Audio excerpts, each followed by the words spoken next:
弟兄姊妹平安，今天是2022年1月4号。今天的经文是诗篇72篇，以赛亚书第6章第1到第5节，使徒行传第7章44到53节。今天要跟大家分享的主题是上帝的宝座。宝座是一个概念，就是说一个国家有皇帝或是国王，他的座椅在皇宫里面的座椅。这个宝座是置于皇宫的房屋里面。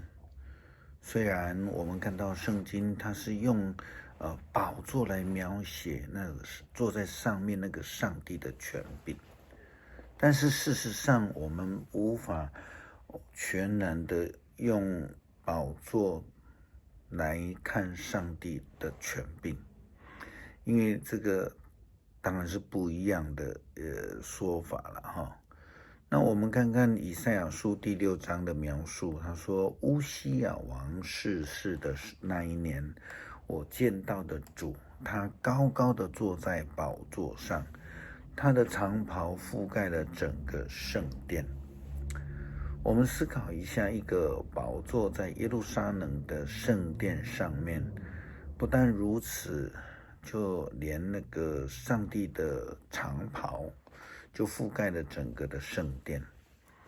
当然我们可以说这是一种形容词啊，那这个形容词是告诉我们上帝的权柄高过了耶路撒冷，因为圣殿就是上帝的权柄而存在。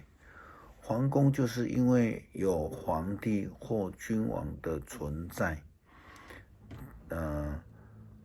我想这个当过兵，在这个比较大的军事单位，如这种师级的以上的单位呢，这些弟兄们应该知道，当将军呢，在营区内的时候，国旗旁边的这种两支旗杆国旗在中间，旁边就有那个挂着军旗比如陆军海军等等的。那另外一个就是挂将军旗，也就是说，这个所谓的将军级的军事单位，最高的长官存在有其应有的地位。比如说陆军来讲，有一颗星的少将单位，大概就是师级的单位；2星的中将单位，大概就是师领级的；3颗星以上的上将，可能就是总部级的那当将军进入营区的时候呢，很特别的这个军旗就会被升起，以表示最高权位已经入主了。以赛亚书第6章所描述的，其实就是要形容上帝的权柄是一个超越了耶路撒冷圣殿的权柄，因为他长袍盖满了，所以上帝并不是说可以被限制在圣殿里面宝座的这并不是要这样说了这就很清楚了。以赛亚先知他这样说道，在他的周围有天使撒拉佛侍立，每一个都有6个翅膀，2个遮脸，2个遮体，2个飞翔。他们彼此呼应说：圣哉，圣哉，圣哉！上主万军的统帅，他的荣耀充满全地。他们呼喊的声音震动了圣殿的地基。圣殿里充满着烟雾，我说我完了，我惨了，因为我嘴里的每一句话都不洁净，我周围的人所讲的话也一样不洁净。况且我还亲眼看见了君王、上主万军的统帅。上帝是万军的统帅，是万王之王。他使人谦卑，俯首称臣，他是这样的上帝。他的权柄遍及了全地，他的宝座在至高之天。这个概念其实就是在说上帝的至圣所，是上帝所临在的地方。我们看见了使徒行传的经文提到的司提反在抗辩当中呢，他这样子的提到，他说我们的祖先在旷野有象征上帝临在的圣幕，是上帝吩咐摩西依照他所指示的模型造成的。后来我们的祖先继承了这个圣幕，当上帝在他们面前赶走了外邦人，占据那片土地的时候，约书亚和他的圣幕搬到那里去。直到大卫的时代，大卫蒙上帝的喜悦，就请求要为上帝，就是雅各的上帝，建造一座殿宇。可是后来为上帝建造殿宇的却是所罗门。在这段经文里面，他提到了圣幕的起造，还有圣殿的建造，也就是说描述上帝所临在的这个地方。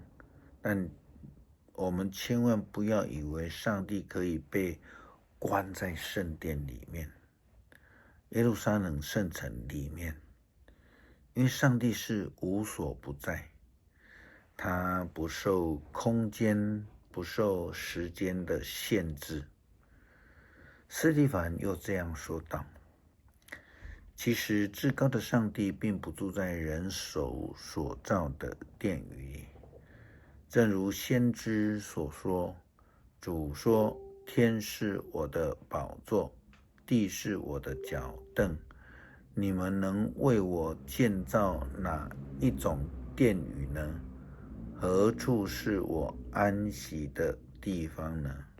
这一切不都是我亲自创造的吗？上帝的宝座在哪里？上帝的宝座应该在人的心中。保罗说，岂不知你们的身体就是上帝的殿吗？约翰福音告诉我们，那保惠师将要内住在我们的心里，提醒我们一切耶稣基督的教导，使我们记得并且实践他诫命的教导。司提反告诉那些控告他、审判他的人说，你们这些顽固的人啊，你们心胸闭塞，充耳不闻上帝的信息。你们和你们的祖先一样，总是跟圣灵作对。哪一个先知没有受过你们祖先的迫害呢？先知们宣告那公义的仆人要来临，你们的祖先却把他们杀了。现在你们竟又要出卖那仆人，杀害了他。你们是接受了上帝法律的人，这法律是由天使传下的，而你们却不遵守法律。这些人心中并没有上帝，他们的生命并没有留上帝的宝座，因为他们不听上帝的信息，他们自高，他们自傲，他们与圣灵作对，他们的心灵容不下上帝，他们没有以上帝为王，当然就没有宝座给主。基督徒只有学习耶稣基督的心说，只顺你的旨意，不是顺我的意。这样子我们的心中才能属于那个欢迎上帝进入我们生命为王的人，我们的心中才有上帝的宝座。我们一起来读诗篇72篇。上帝啊，求你把公正教导君王，求你赐给王子公义，这样他就会以正义来治理你的子民，以公道对待被压迫的穷苦人。愿全国享受太平，愿全民共尝正义，愿君王以公平维护穷苦人，愿他救援贫乏无助的人，并打击欺压他们的人。只要太阳照射，月亮发光，愿你的子民永远敬拜你。愿君王像雨下的草原上，像甘露滋润大地。愿他在位的时候正义伸张，在有月亮的岁月国泰民安。